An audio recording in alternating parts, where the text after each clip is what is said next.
Okay, I'm gonna spend, all of you are from Grants Pass. I mean, I say all of you, I see some not from Grants Pass, so thank you for being here.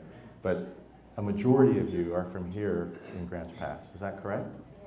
All right, that's awesome.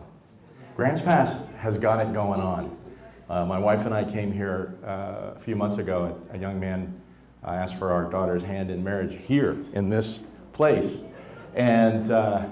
And afterwards, we kind of had to walk to clear our heads.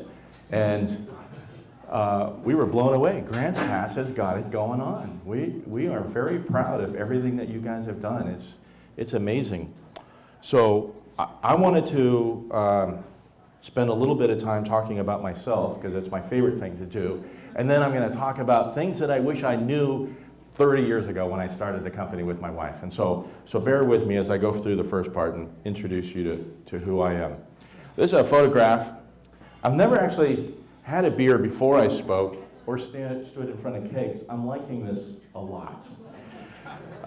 This is a photograph that So Ready had commissioned. They had sent a photographer out many years ago. And I write software. It's what I do. I sit in front of a computer. It's not very exciting. Every time the media calls, Jim, we want to come and take a picture of you at work. I'm like, okay. And then they show up and they're like, this is not good. No. Is this all you do? You just sit in front of a computer? It's not. So Jim Craven, the photographer, said, how about we do it out at your farm? You always talk about your farm on Facebook. And I think that's really more of who you are than sitting in front of a computer. So how about if we do a photo shoot out in front of the farm? So this is a picture of me looking out over the farm. Now the amazing thing about this farm is my wife does all the work, but I look really good standing in it. And there's a poster that So Ready had put together, and it's me with my goats. And so it's actually in the back of the room there, and I have a picture of it I'm gonna show here.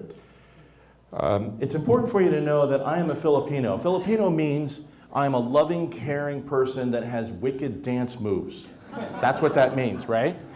But I'm also French and German, which means I'm mad at the world and I like things to be exactly perfect and on time, okay? So I'm a very complex person, but mostly I identify as that loving, caring, dancing person.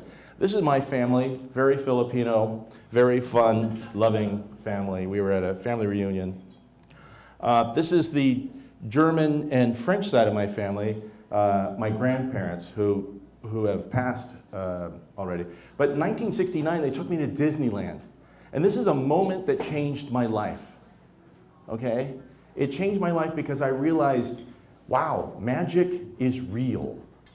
And I use that philosophy in everything that I do in business. So I'm sharing that with you so that it makes sense. When I turned 13, an amazing thing happened.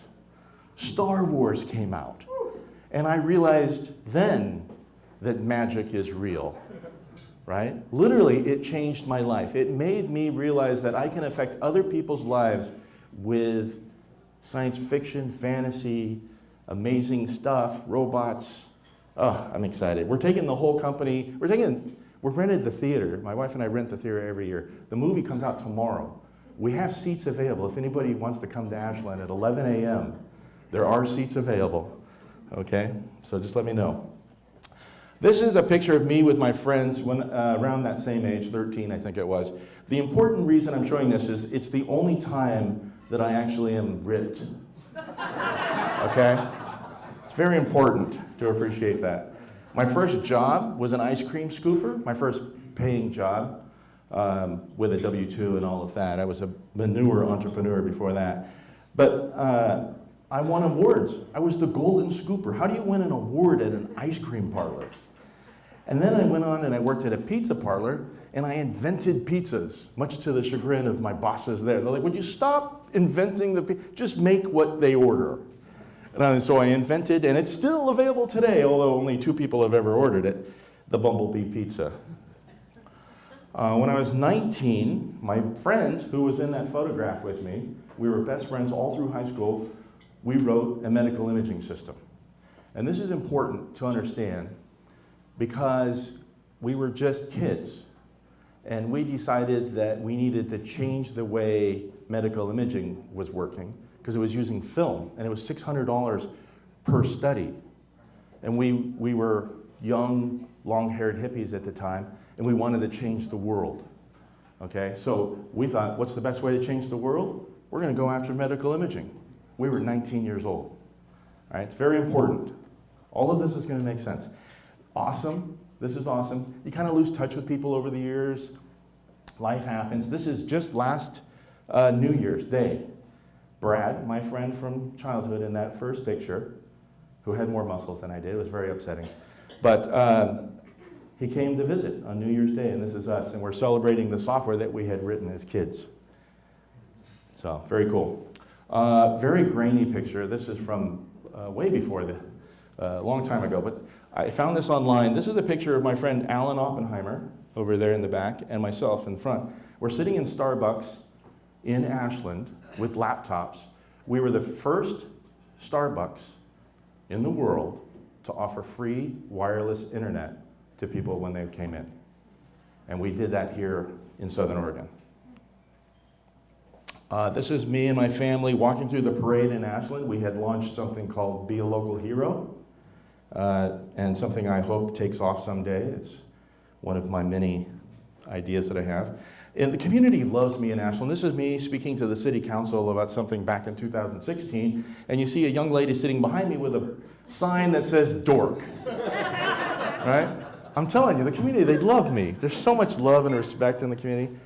And this is the So Ready poster, me and my goats at home, and then they threw an event on the boat, and I got to ride on the boats. I was the only one wearing glasses. I didn't understand that.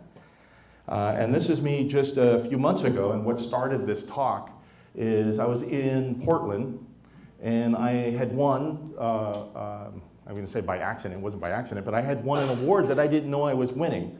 And I was not dressed to receive an award. I was leaving to go run another event or another nonprofit that I serve on, and I was leaving the conference, and they said, hold on, you can't leave just yet. Come on up here. And they gave me this statewide award for my work in building a telecommunications network in the state.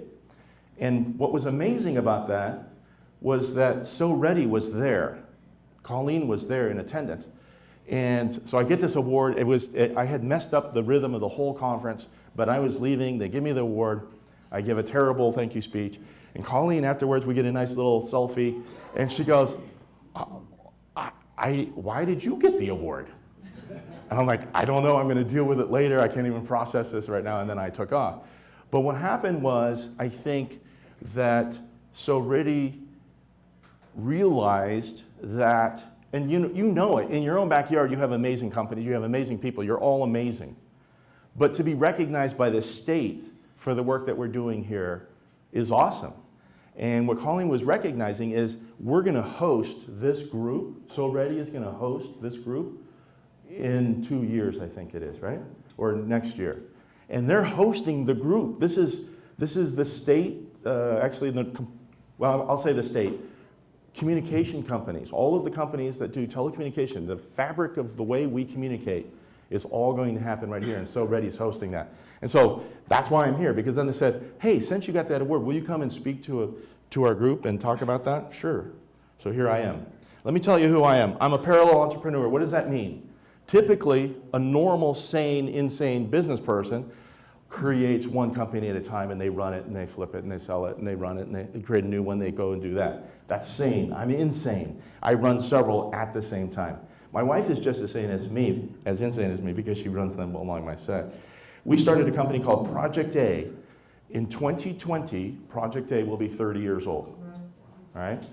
And so, thank you. I have no idea how that happened, because I don't even feel 30, so I don't get it. So Project A is a software company that writes custom software for companies all over the world. And it's basically a small group of individuals that sit in a dark room in Ashland, and we just write custom software. And we write apps, and we write websites, and we write anything and everything that has to do with technology. And that's what we do, and that's what we've been doing. And we've been doing it since, and literally it was just luck. We happened to be there at the birth of technology. And I was looking around for something to do, right? Literally, I think of just, I was at the right place at the right time. Ashland HomeNet, my wife and I acquired a company that was going to be sold, and we wanted to make sure it didn't get sold to a giant conglomerate type of company, so we acquired it. And so think about Project A sells custom software for corporations all over the world. That's outside money coming into the Valley. This is the first time that we bought a business where the money is here, right? We're providing internet service, phone service, and cable television service to people that live only in Ashland, right? So we're basically just providing a service in return for money right there in the community. And the reason we did that, we were the smallest ISP at the time, and we're now the largest ISP. We have now 80% of the market, okay? And so very exciting, very proud of what we've done there. We acquired a company in Medford called Scarab Media, and it was a design company. And the reason you're going to start to see some changes that I was making, because when you travel the world and you're doing everything that we were doing, I was losing touch with who we were here in Southern Oregon. And so we wanted to acquire Southern Oregon-based businesses that served Southern Oregon, because it was very important for us to make sure that Southern Oregon had the best internet, the best technology, the best of everything that we did. So we acquired Scarab Media. And then a couple of years ago, we started a new high-speed wireless internet company for people that live rurally, right? So you think about Ashland HomeNet only serves people that live in Ashland. Rogue Broadband was created so that we could deliver the exact same high-speed internet to people that choose to live rurally. And this is very important because we can't have only the people in town having amazing service and people outside of town having terrible, terrible service. For our economy to work in the future, we all must be connected to the best internet at all times. It's just the way it is. And so Rogue Broadband was started. And then just last February, this is a case study in the opposite of what you think. Normally, in my head, when people start a company, they're young, right? They're fearless. They're young and they're fearless, and they're like, yeah, let's start a company and let's go do this, and it'll be awesome. That's how my wife and I started. We were young. Well, this is a company, Art Authority LLC and 1,000 museums, started where I'm the youngest person. Yeah. And so I now have 4 partners, or 3 partners and myself. And it's wild to start a company with people that are older than you are and thinking, this is retirement. It is wild. So I'm going to talk a little bit about that. Let me share with you that this is a company that is just like Project A. All of the money that this company generates is from the rest of the world, okay? And it's kicking butt, being nice. It's doing amazing. And I'm very proud, and it's a case study in how old people can do cool things. They're okay with me calling them old people, okay? Because I'm one too. Last year, we then acquired a company called DC Wireless in Douglas County, and we rebranded it to Umpqua Broadband to expand our desire to serve the underserved, this rural Oregon that exists. If we don't figure out how to get them onto the internet and get them the highest speeds possible and get them all the same tools that we have, they're going to suffer, because our kids are going to leave those communities. So my wife and I feel strongly that we need to serve the underserved, and we're starting to do that and branch out. This is me. This is what midlife crisis looks like. This is me at the top of a tower installing service for the folks in rural Jackson County in this one. I wake up every single day knowing one truth. I compete against multi-billion-dollar companies. I run very small companies, 10-people companies, very small. But I compete head-to-head, and always have, with multi-billion-dollar companies. When we're writing software and a big corporation or a government goes out to bid, and we win the opportunity to go and present, it's most of the time me presenting for Project A, and sitting in a chair in a waiting room is somebody from IBM, and sitting next to them is somebody from Microsoft. That's who I'm up against when I'm writing software. Okay? Sometimes I win, sometimes I don't. This is our team. Now I expanded it a little bit. This is a happy client that came to town. Our clients love us so much. They've been clients for so long that I speak at their retirement parties. And they come and they want to wear our shirts. And I love this. This is Doc Martins, a client from the UK. And they love coming to Southern Oregon. They love hanging out and having all the fun that we have. And it's just a great example of the culture, the unique culture that we have here in Southern Oregon, and how people from London and other big communities, they come and they just love it. They soak it up. It's a wonderful thing. I'm also very involved in the community.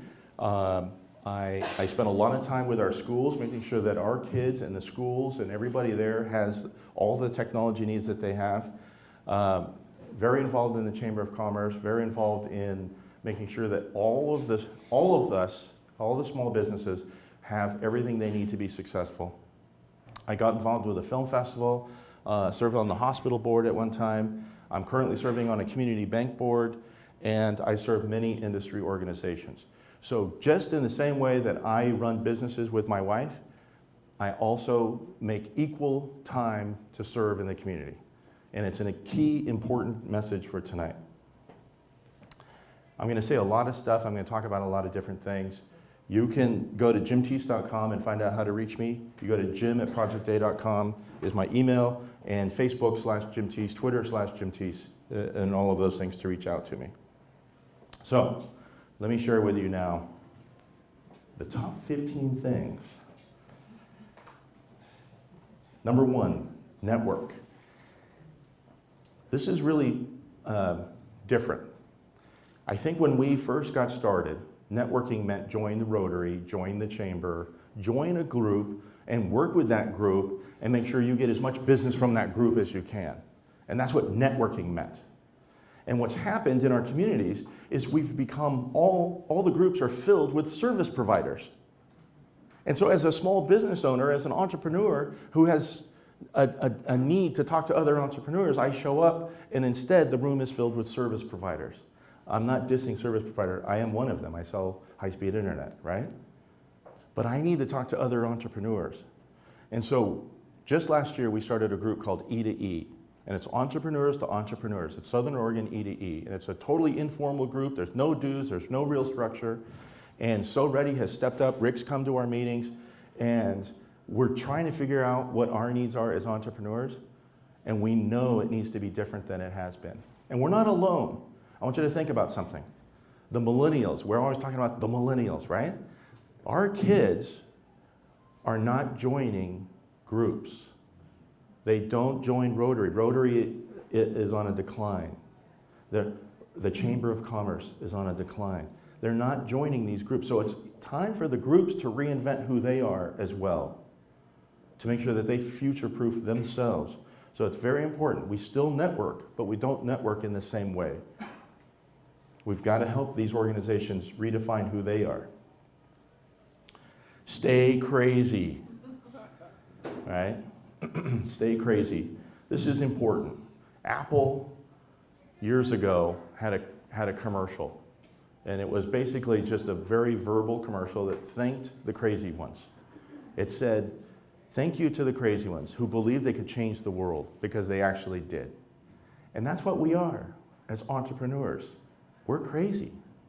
We literally believe we can change the world. It could be our world, it could be our community, it could be whatever size you think.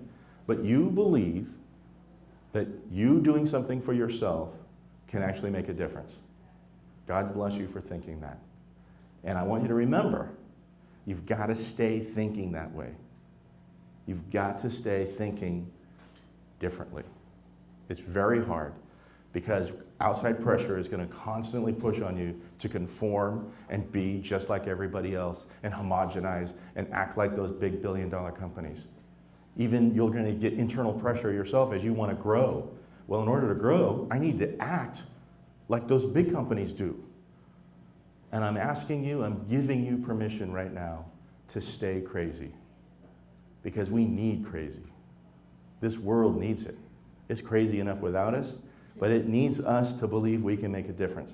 And I know it's true that you can be in Southern Oregon and impact the world. I know that's true. I've seen it time and time and time again. So thank you for being crazy. Stay married. This is my own personal thing. I have to remind myself this. I joined a CEO group a couple of years ago. Now, when I say a couple of years ago, it probably means 20 years ago, right? Because I lose all track of time. But I joined a group where we were a bunch of CEOs and we sat around in a circle. And I remember one of my first meetings, and they said, what do you want to be in 20 years? And we went around and we talked to each CEO. And these are amazing CEOs, and they were telling amazing things. So I'm going to be the leader in concrete. I'm going to have the biggest construction company in Southern Oregon. I'm going to be the biggest, the best, the greatest. And it went around the whole room, and then it came to me. And I said, I just want to stay married. Right? That was my goal. And I told her not to come tonight because I'd get emotional. But she's my business partner. And so, thank you for that.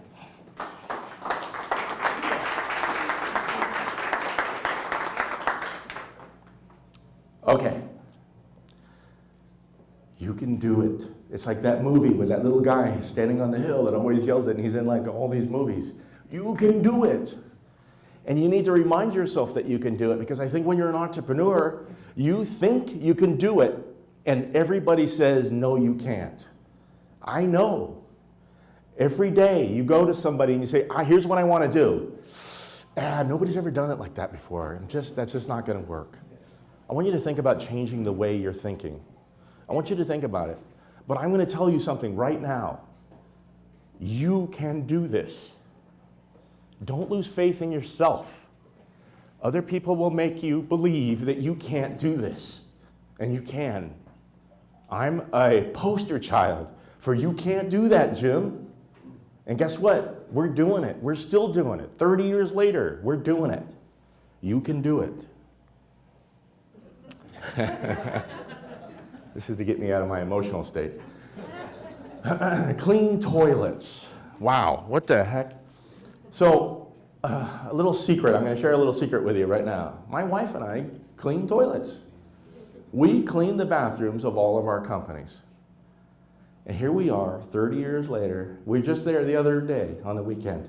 And the truth is, and she's sitting here, I'm going to tell the truth, she cleans the toilets. I get the urinal, right? That's the truth. And we've been doing that, and we hate it. It's gross. It's terrible. It's a terrible, dirty, dirty job. But we still do it. And I think the reason is, because literally we were just doing this, and I was stood back as she's cleaning, and I'm standing there wondering, why do we do this thing that we hate so much?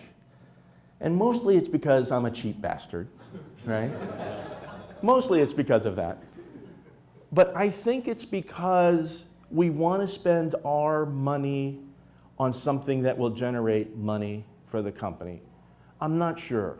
But I can tell you last weekend when we were doing this, I literally said, I have not yet hit the pinnacle of success because I'm still cleaning my own employees' toilets. So, I don't know why I'm sharing this with you. It's a dirty secret. All right. Grow, morph, pivot, stretch. I wish I knew this early on. I picked up on it over time. See, when I got started, I was just a programmer, an introvert, somebody that was very comfortable in front of a CRT. We didn't even have these flat screen LCDs that are your LEDs or OLEDs that you're using now, right? Giant CRTs, and I got to hide behind it, and I couldn't believe my luck that I got paid to sit at a computer all day long. Literally, when I first got started. Now, I didn't have the opportunity to go to college. I am self-taught. But the only thing I taught myself was programming, and that's it. When I met my wife, she was getting her master's degree. I didn't even know that they liked going to school and they kept going, right? She was getting her master's degree in business. And so she would go off every night to night school, and we weren't even dating at the time. We were just friends. I was in love, but she was in denial. But we were just friends, and I would go with her to her school. And her school was so packed with people, the professor never knew that there was this guy that didn't pay for school. He just sat next to her and learned alongside. And what I realized is, even though I was amazing at programming, I sucked at so many other things. And she had so much of this other stuff. That's what made us great business partners. She understood business, she understood finance, she understood marketing, she understood all those things. And all I knew was programming. But I knew in order for us to be amazing, I was going to have to learn all those other things as well. Not to do them for our company, but to be able to help steer and direct what needs to be done in each of those facets. So many business people I meet don't have a skill, and they say, that's okay, I'm just going to hire somebody, and then they have to worry about that. Marketing, accounting, administrivia, whatever that is. That's somebody else's stuff. And I can share with you that if I did not learn how each of those things worked fundamentally, we would not be as successful today, even though I don't do them. But let me share with you a secret.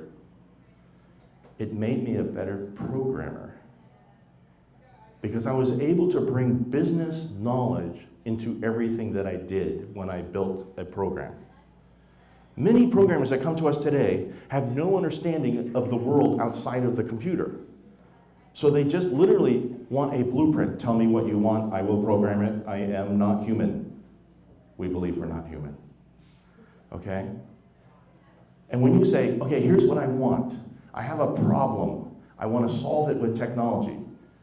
Okay, that's your problem. What am I supposed to do about that?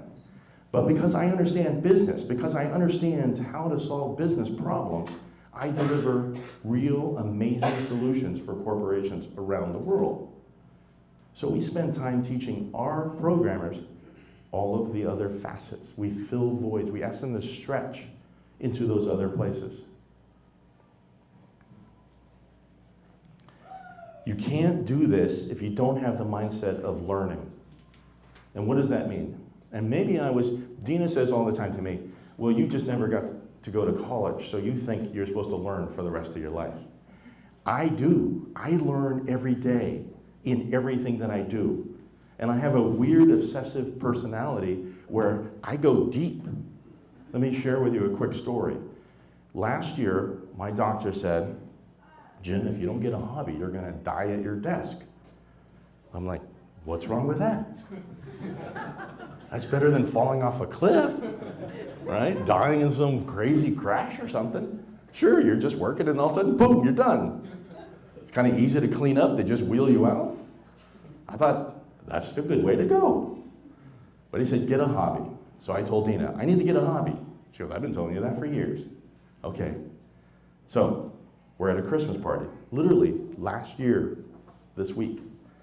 And we meet a gentleman there who owns a brewery. I love beer. So this is my new best friend, this guy. And he says, I'm selling my brewery. I'm like, oh, that's interesting. So we're on the way home. Dina's had a couple of drinks. She's sitting next to me in the car, and I said, honey, I got this idea for my hobby. I want to buy that brewery. Now, she did not say no. She may or may not have been sleeping in the seat next to me, but she did not say no. So the next morning, I reached out to the gentleman that I had just met and said, I'd like to move forward with the process of acquiring your brewery. I knew nothing about brewery business. I knew nothing about any of that. So I ordered 18 books and I submerged myself into the world of making beer, selling beer, distributing beer, whatever it is, I needed to learn all about it. At the same time, I needed to learn how his formulas and stuff that he did. And at the same time, I needed to work with the government to get all the permits to go and do this. Long story short, I did not do it. The county said, you cannot manufacture beer in a tavern that you own by Immigrant Lake. Dina and I own this awesome old tavern, the Immigrant Lake Tavern, but the county would not let us manufacture beer in the tavern. So the deal was done. It was just going to be a hobby. But the benefit is I learned not just about beer making and everything else. I found a book that is a jewel, Dogfish Head Brewery, right? The man that started that business wrote a book. And if you email me, I'll get you all the stuff I'm going to talk about tonight. This book is awesome. It's about how to grow a business.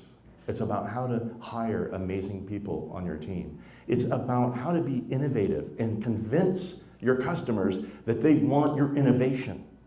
It is a brilliant book started by a guy, written by a guy that's brewing beer. I read it twice. I couldn't believe how amazing it is.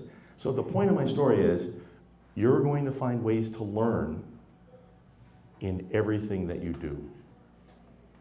It makes you a better business person.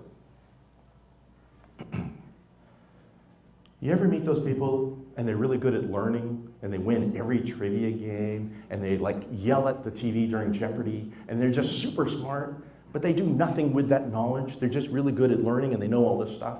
I don't want to be that person. So I made a point to do something that I'm very uncomfortable with, and that's to teach. And once you say, I'm going to teach, it's amazing how many opportunities present themselves to you. I teach a class at Southern Oregon University. I've taught seminars. I've talked to food service folks. I'm about to go and talk to the Chamber of Commerce folks. I talk to industries about whatever it is that I'm teaching. I teach classes on internet marketing. I teach classes on running your business, how to do business on the internet. I teach classes about life. That's what I do. So I take everything that I learn and everything that I do, and then I teach. And I love going to seminars, and I love going to conferences. And you know what I love about it the most? The amazing keynote speakers that they spend a lot of money and they bring in. Because I aspire to be that person, not for the money side of it, but because of the inspiration. Those speakers inspire me every single time. And if I can figure out how to do that through my teaching, through my writing, I would be okay dying at my desk. It would be awesome, okay, to get to that point. So I encourage all of you to find a way to teach others. This is the most important thing I'm going to talk about tonight. Suck less. A couple years ago, I started this topic, and it was first funny, tongue-in-cheek for my employees, because we were trying to figure out how to be innovative and needed in this fast-paced world of change. And the story I shared with them was my own personal story of buying a cell phone before and after the iPhone. Before the iPhone, you would have to go into the store and you would have to talk to a person, and then you would have to figure out, and they would go and be technical and fill out technical stuff, and they would get your phone configured and onto the network. It was technical.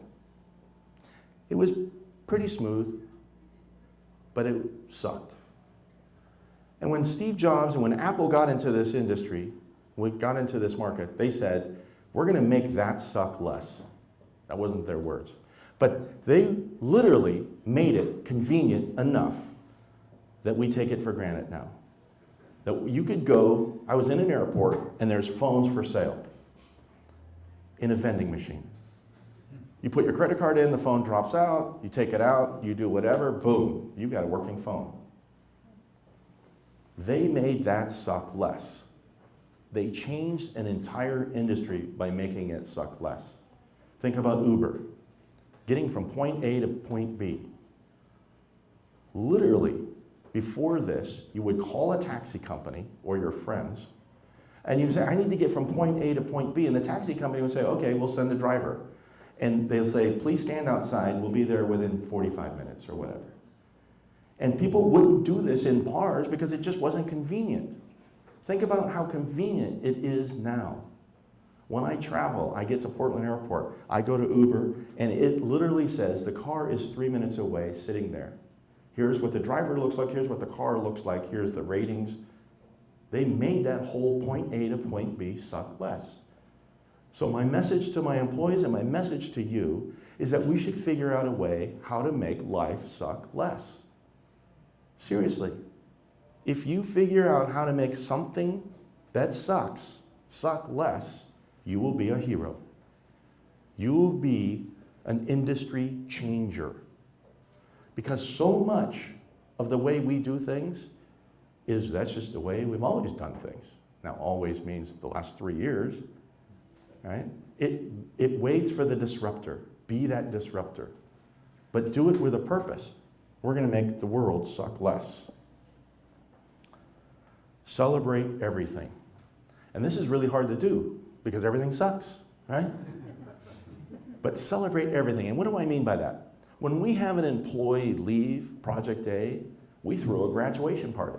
They're leaving us. They're going to cause us pain and suffering because we have to hire a replacement, train them. We have to go through that process. Sometimes we celebrate because they are leaving. But for the most part, it hurts us more than it hurts them. They're leaving because they have a great opportunity. We celebrate that. We will take them out and we'll celebrate and have a graduation party for them. We celebrate who they were and the contributions they made to us as an organization. And we honestly and truthfully wish them luck in their next endeavor. Okay? The other day I was trying to be helpful and I go out to the mailbox to get mail. And I get mail and it's filled with checks. And I go back to Dina and I'm like, hey, look at all this money. And she goes, yeah, that's just checks. We create businesses that get paid for what we do. It's magic. And I have 650 clients that pay me on a monthly basis, a retainer of some sort at Project A, from all over the world. Checks come in the mail. And to me, there should be a little money dance that happens when that happens, right? But honestly, we just kind of take it for granted. That money's going to show up. Oh, it's late a day. What the hell? That client sucks, right? We've got to find a way to celebrate everything that's small because we end up taking it all for granted. I've been doing this for a long time, and you know when something is taken for granted when one day it's not there anymore. You know it. And you go, wow, I should not have taken that for granted. So, if you celebrate it, you won't take it for granted. Fail as fast as you can. I'm really good at this. My wife reminds me of this every day. You're good at that. I'm good at this because I believe in this. I'm good at this because I let my employees fail. I don't hold them accountable for their failure only from not learning from it. Let me tell you a quick story. Dr. Peter Sinji came to Southern Oregon University a couple years ago. He wrote 2 amazing books, okay, about organizational development. The names escape me right now, I apologize, but I'll get them published. Dr. Peter Sinji comes to Southern Oregon University. I go watch him speak. We are so lucky we have an amazing university in Southern Oregon. I have RCC. Anytime they have a speaker, go. It will change your life. So this guy, he's an MIT professor, total nerd. I love the guy. And he stands up there and you know what he did? He studied people playing video games. Right there, he's tugging at my heartstrings. I love that. He studied adults and children. And when he spoke to the adult said, well, video games are for kids. They just get it. I don't really get it. Okay? So then he observed them. The same game, everything was the same, and neither the child nor the adult had access and seen the game before. It was new. And the objective was to come in one door and exit the other door without getting hit by a frisbee. I'll be nice, okay? So let's say people were throwing frisbees at you and your goal was to come in one door and exit the other door. The adult would come in and poke their head in and look for anybody throwing frisbees, and they saw something they could hide, and they would run over to this thing they could hide, and then they'd wait, and they'd look for the pattern of the frisbee throws, and they'd look for the hole, and then they'd get to the next place. And they were proud of themselves for clearing the room without getting hit by the frisbee. In the amount of time that it took the adult to clear one room, the kids were on their 20th room. Why? Because technology is made for children? No, because a child learns differently. We train ourselves as adults to not fail. We fear failure. So we do everything we can to make sure we don't fail. A kid runs into the room and gets hit by the Frisbee. Okay, that sucked. Let me start over. Next time, I'm not going to run over there. I'm going to run over here because over there I got hit. And they do it over and over and over. When a kid is learning to walk, they don't try once, fall, and say, you know what, I think I'm just going to butt scoot my way through life. Right? They fall over and over and over until they finally figure it out. Sometimes they bump their head, they get bruises and bumps. But as an adult, we literally train ourselves that failure is bad. We're proud of making it through the room without getting hit by a Frisbee once. Whereas the children are 20 rooms ahead. That is something we have to change as adults. We have to be okay with failure, with our employees failing.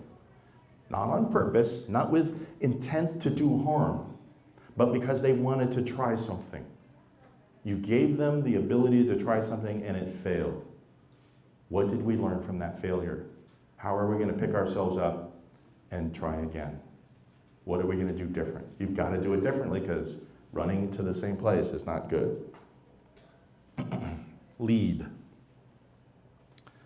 This is just awesome. I get to drink a beer.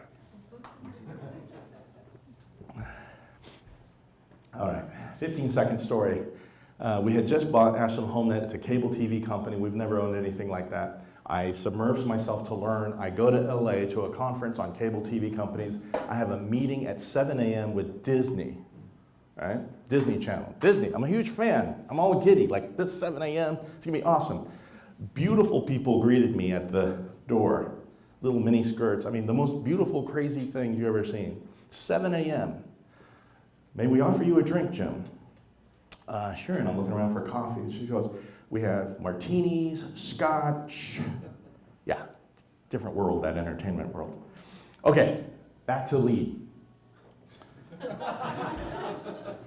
We are leaders in our own company, right? We learn that we can grab a flag and yell charge and run up the hill. And if we're an amazing leader, we know we don't have to turn around and look behind us to make sure that our team followed us. An amazing leader will charge the hill and know that every single other team member charged it with them in unison at the same time and for the same reason. We know this. Okay? We are good leaders. We lead in our company. What I'm asking you to do is lead in your community, is to take that step outside your walls and bring all of your leadership skill to all of the nonprofits in the community that you can. And you may be thinking, wow, Jim, you're really like into this, save the world kind of thing. I can tell you that I became a better leader by doing that because I didn't have a group of people that I could control. I had a group of volunteers that are going, I'm going this way and I'm going that way and I'm not going anywhere. You go ahead. You take the hill by yourself.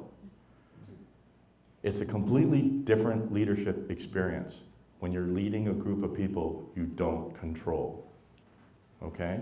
It makes you better. Not only that, it makes the community better. I spend so much of my time helping the community get better because we need it to be better.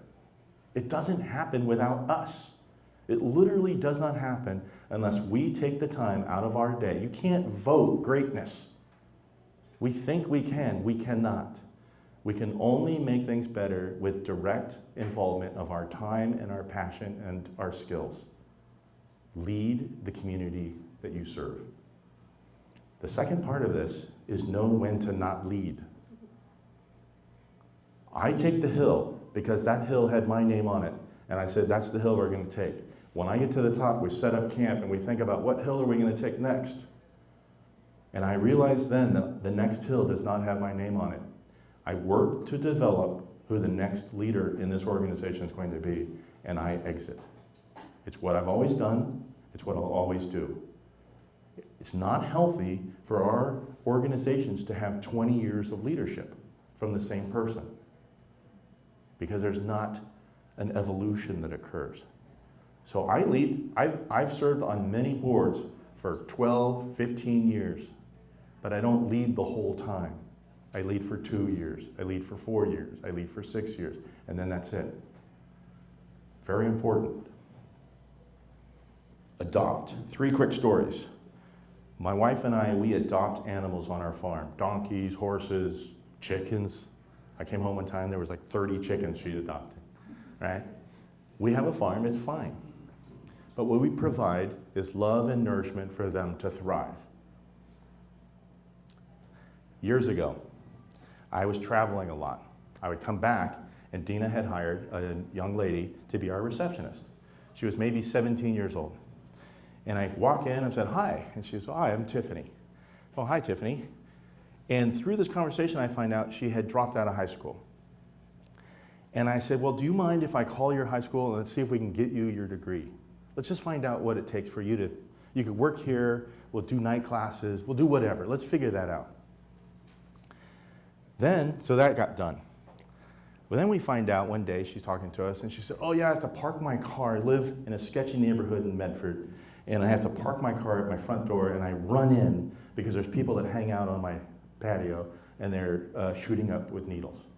So as soon as we hear this, that day, we moved her out. We had an accounting office operating out of a house.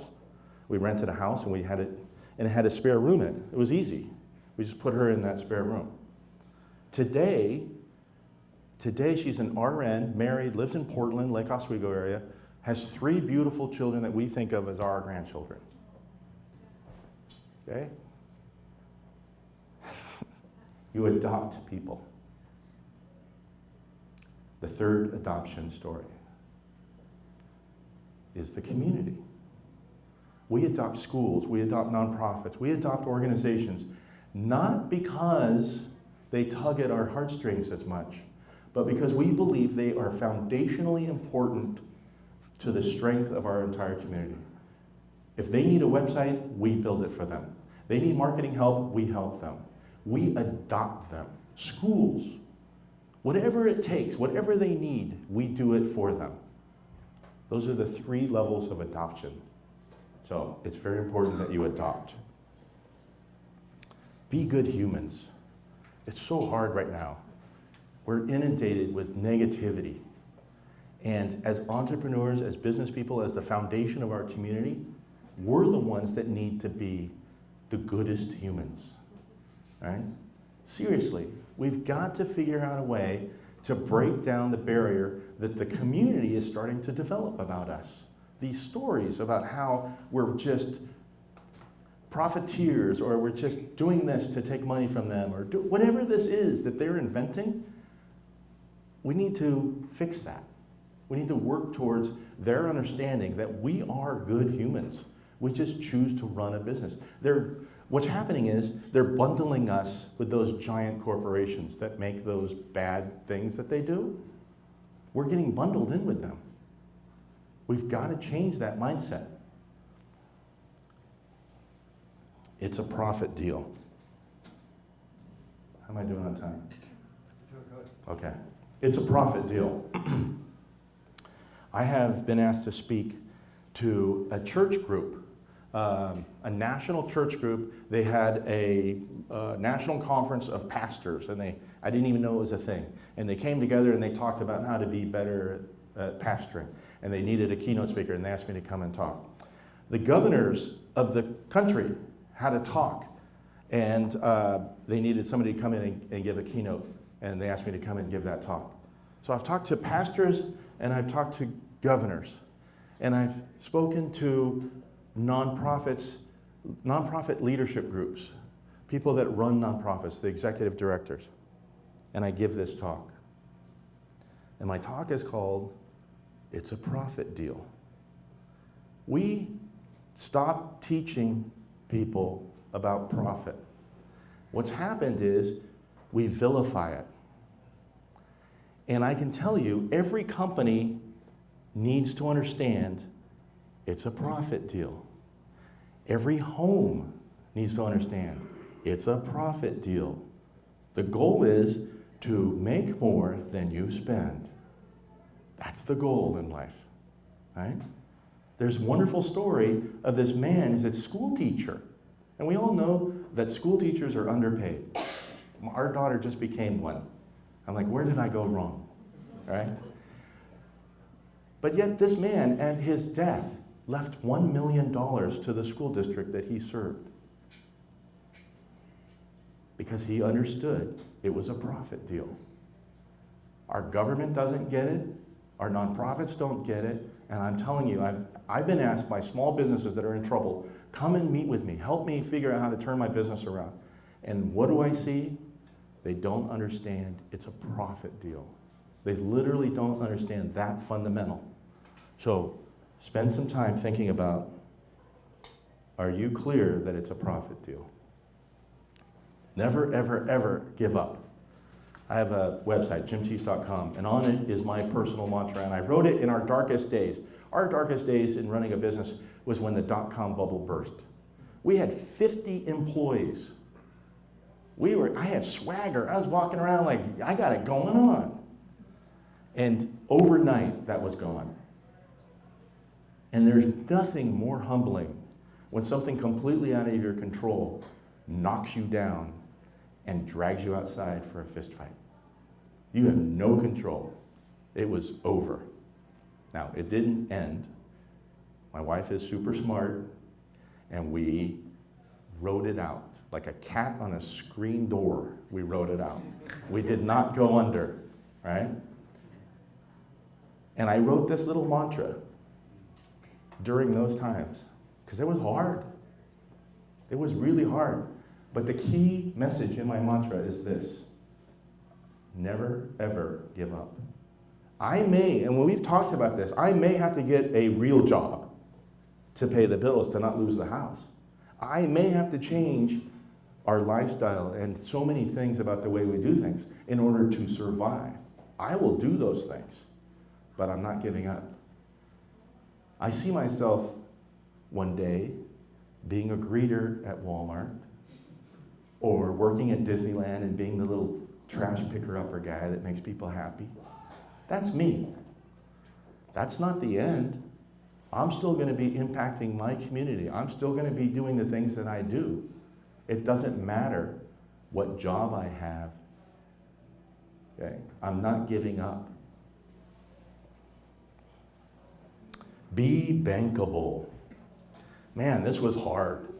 This was really hard for me. As an entrepreneur, I had a bad relationship with banks, almost adversarial at times, because they didn't get me. I would ask for money and they would say no, right? And so I'm like, well, banks just don't get it. But I was younger then. Let me tell you what happened a couple years ago. I gave a talk to the Medford Chamber. They asked for a talk on future-proofing Southern Oregon. This is 250 people fill the room. They actually pay to watch me talk about how they need to change to make Southern Oregon amazing. It was wild. And what blew my mind is they asked me to come back and do it again a year later. But what happened after that first talk is that a financial institution came up to me and said, Jim, we want you on our board. We need whatever that is, we need that. And I said, I'm honored, that's awesome. Let me think about it, I'll talk to my wife and see. And I started thinking about it, and I realized that financial institution wasn't the right fit for me. Who it was isn't important.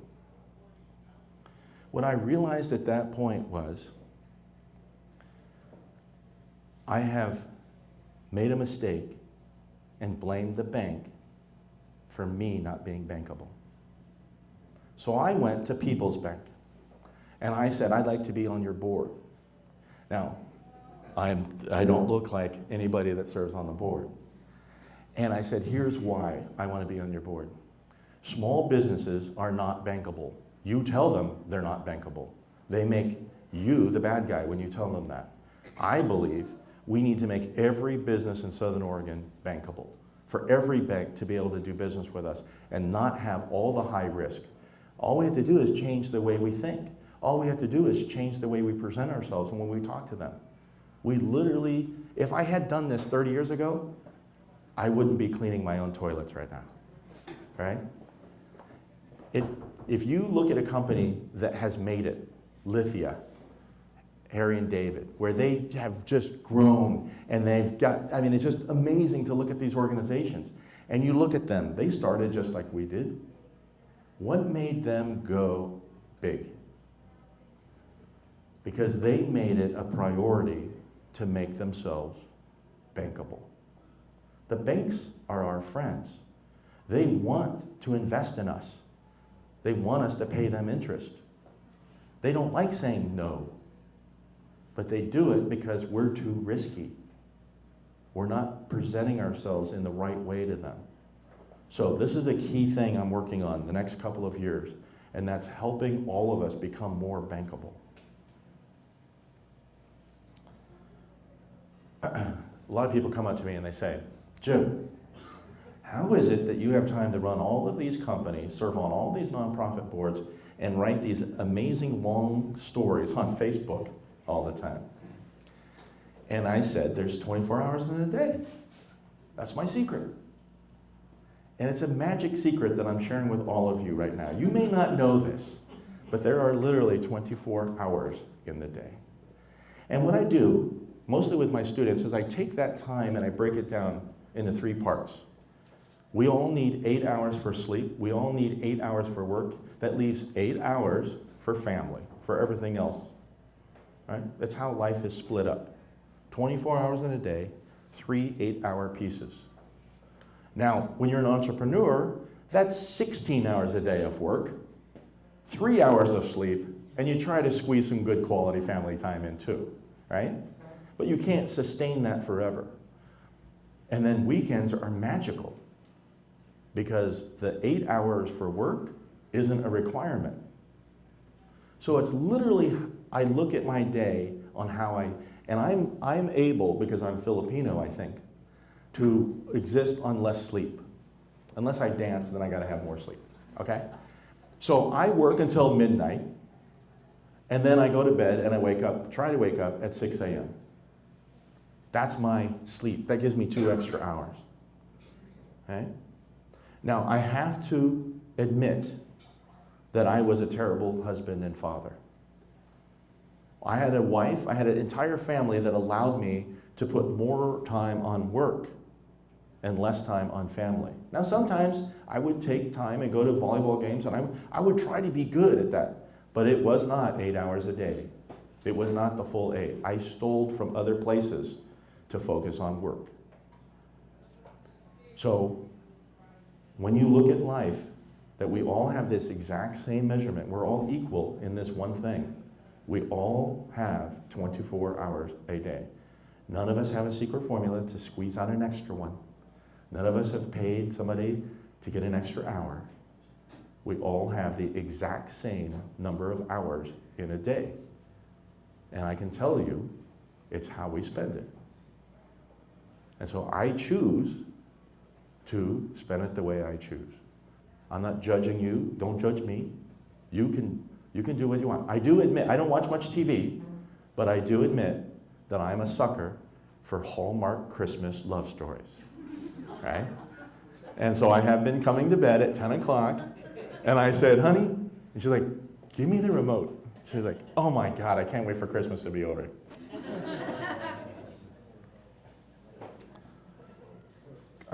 Comfort is the enemy of greatness. And the only thing I want to share with you on this is we spend our lives making ourselves comfortable. We literally work ourselves to the bone to find comfort. Better housing, better cars, better coffee, better beer, whatever you get comfort from, we work to do that. And what happens is we get further and further away. The more comfortable we get, the further and further we get from when we first started. It's human nature to become comfortable. And this is more for my employees than it is for other entrepreneurs. I work hard to make sure that they are uncomfortable, right? Being a public speaker is incredibly uncomfortable for me. It is not a natural state for me. I work hard to become good at something I'm uncomfortable in. I ask my employees to do the same thing every day. If they're comfortable, they're doing it wrong. I want them on edge. I want them learning. We're in an industry where what I learned 3 years ago is not even relevant anymore. There is no space for comfort in the industry that I'm in. And guess what? The industry I'm in bleeds into all of your industries. Technology and the way we do things, even Facebook changes. For 300 million users, it updates 2 times per day. That is a software rollout of a magnitude in humanity we've never experienced. And yet we all live through it 2 times per day. Change management and the ability to accept change is our future, because it's going to be becoming faster and faster and faster. Our employees know this. We need to know this as the employer. It's okay to change. You don't have to be comfortable. And finally, I want you all to be HOT. HOT is my acronym for honest, open, and transparent.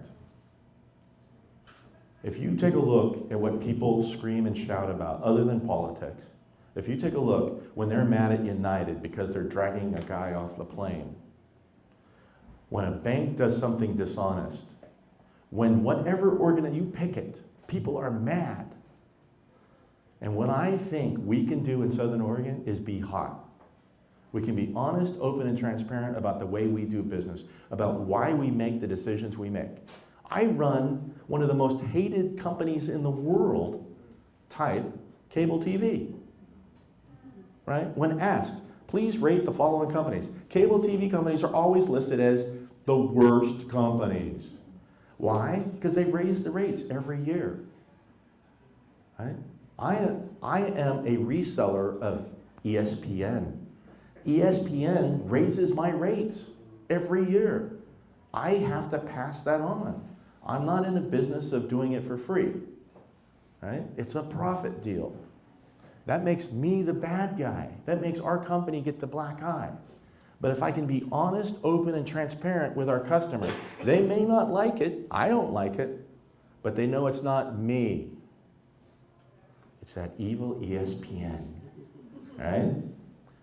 And so that's what I wanted to share with you, is to be honest, open, and transparent. And that's all I have tonight. I promised 15. I gave you 20, a little something extra. I am incredibly proud of all of you for Grants Pass and everything that's been happening here. It's super exciting to watch it happen. And I want to figure out a way and I think So Ready is probably the catalyst for this, for Southern Oregon to mean Southern Oregon. For all of us to work together, because it literally, we all need to make Southern Oregon amazing.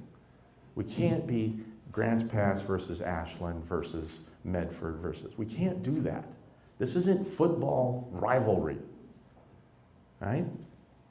So anyways, thank you for letting me be here. I appreciate all of you.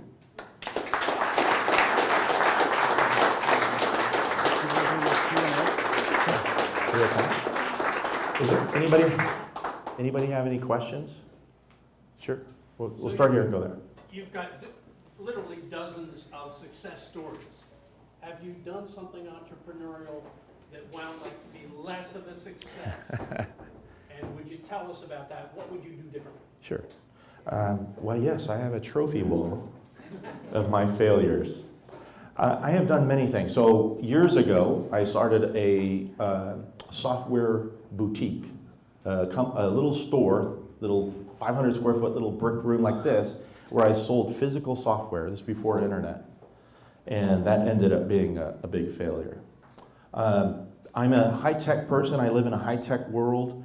And so anytime there's a non-high-tech thing that's shiny to me, I pursue that. And remember I told you about that, we bought a market, a pub, Immigrant Lake Tavern. It was an old abandoned building out by Immigrant Lake. And it was another time where Dina didn't say no. And so we bought it. And I put a market in it. And I worked in that market on Saturday and Sunday. It was invigorating. It was wonderful to not have tech support. People would walk in, I need beer, worms, chips, water. I mean, it was awesome. And at the end of the day, I would bring, $7 to Dina and say, look at what I made today. And so, yeah, she's shaking her head. Yeah, that was a failure. It was a vacation for me. I did it for a summer. It was a very relaxing time because only 4 people would ever come into the store at a time. And so I learned from that sometimes I do think, it ended up being our pantry because all the stuff I had bought to fill the store with, we ended up consuming. It took us a couple of years to consume it all. Marshmallows we still have. They don't ever go bad. So yeah, I do a lot of different things and a lot of different failures. The only thing I can tell you is to fail fast. If you linger on failure because you're afraid of the fail, you're afraid of saying, I'm calling it, it's done, it's dead, we're moving on. You basically are delaying and costing yourself more money later. So my lesson is, and my wife is the one that taught me this, and it was almost a failure of Project A, because I was afraid to pull the trigger during the dot-com bubble burst, and I hung on for 11 months with hardly any income. It was terrible. And I learned then that you have to pull the trigger sooner to survive. That was really, yeah. I want to go here, and then we'll come back there. Yeah, I want to mention that being bankable part is a pretty good idea. My wife and I were married in 1969. We had to wait until I turned 20 so we wouldn't both be teenagers. And the first 3 years of our marriage, I think we changed banks 6 times because none of them got it. Yeah. Then I spent 30 years in banking, and we had lots of people changing bank accounts for the same kind of reason. But when I turned 66 and decided it was time to retire and do something else, I started the Southern Oregon Business Journal. I live in Sutherland, so I drove down here this afternoon. I'm going back tonight. But we're covering 10 counties, and it is Southern Oregon Yeah. that we're covering. And we've declared the January cover is going to say 2018 Year of the Entrepreneur. That's awesome. And I hope to have all kinds of stories in there this next year about every entrepreneur we can touch bases with. That's awesome, and I applaud you. That we have needed that for so long, and I applaud that you're doing that. That is awesome. Thank you. All right, let's go to the back of the room. Can you talk to me a little bit about work-life balance? You talked about 24 hours in a day, and an old advisor that I used to work with, he had a certain point in his town, he lived in Rose River, and there was a rock that as he would cross it, he would turn his phone off, right? Because that was his discipline point, where he saw that I'm crossing the threshold to entering my family life. Can you talk to me a little bit about what you do or how we could do that better?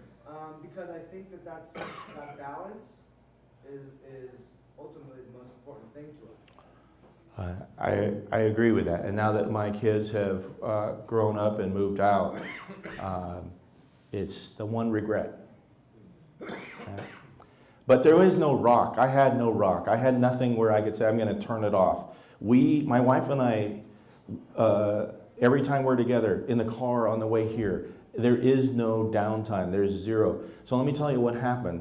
I'm at Crater Lake, the Brit Festival.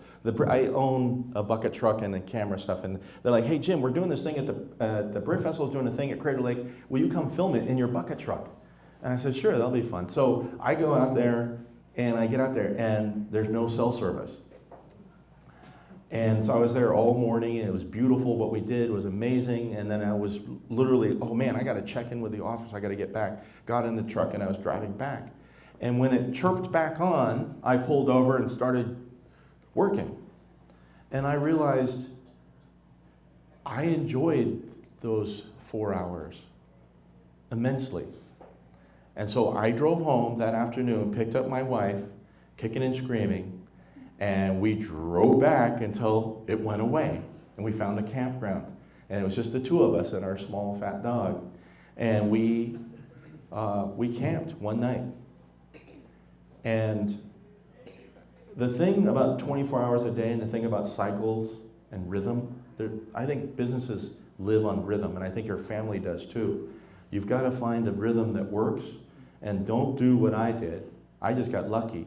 My wife and my kids gave me a pass, right? But we all kind of missed out. And I don't think of it in a negative way. I have two amazingly powerful, strong children. I have, they call me when they're walking to class with business ideas, right? There's nothing I did wrong.